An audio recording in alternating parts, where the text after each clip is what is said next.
Supplyco സ്റ്റോറുകളിലെ subsidy സാധനങ്ങളുടെ ലഭ്യത കുറവ് അടിമാലി മേഖലയിലും ആളുകളെ വലയ്ക്കുന്നു. സാധനങ്ങൾ ലഭിക്കാതായതോടെ തങ്ങൾ അധിക വില നൽകി മറ്റിടങ്ങളിൽ നിന്നും സാധനങ്ങൾ വാങ്ങേണ്ട സ്ഥിതിയിലാണെന്ന് ആളുകൾ പറയുന്നു. സാധാരണക്കാർക്ക് ഇത് അധിക ബാധ്യത വരുത്തുകയാണ്. തോട്ടമേഖലയിലെയും ആദിവാസി മേഖലയിലെയും കാർഷിക മേഖലയിലെയും ഒക്കെ സാധാരണക്കാരായ ആളുകൾ അവശ്യ സാധനങ്ങൾ വില കുറച്ച് വാങ്ങാൻ ആശ്രയിക്കുന്നത് സപ്ലൈകോ സ്റ്റോറുകളെയാണ്. എന്നാൽ സപ്ലൈകോ സ്റ്റോറുകളിലെ സബ്സിഡി സാധനങ്ങളുടെ ലഭ്യത കുറവ് അടിമാലി മേഖലയിലും ആളുകളെ വലയ്ക്കുകയാണ്. സബ്സിഡി സാധനങ്ങൾ വാങ്ങുവാൻ സപ്ലൈകോയിലെത്തിയാൽ സാധനങ്ങൾ പലതും ഇല്ല എന്ന മറുപടിയാണ് ലഭിക്കുന്നതെന്ന് ഗുണഭോക്താക്കൾ പറയുന്നു.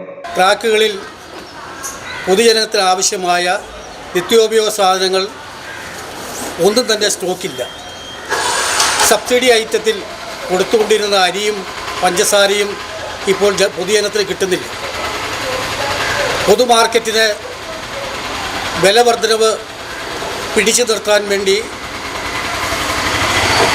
മുൻ സർക്കാരുകൾ നിലനിർത്തി പോന്ന സപ്ലൈകോ ഇന്ന് സ്റ്റോക്കുകളില്ല, ട്രാക്കുകളിൽ സാധനങ്ങളില്ല, പൊതുജനം വരുമ്പോൾ ഇല്ല എന്ന് പറയാൻ 2-3 ജീവനക്കാർ മാത്രം മാറിക്കഴിഞ്ഞിരിക്കുന്നു.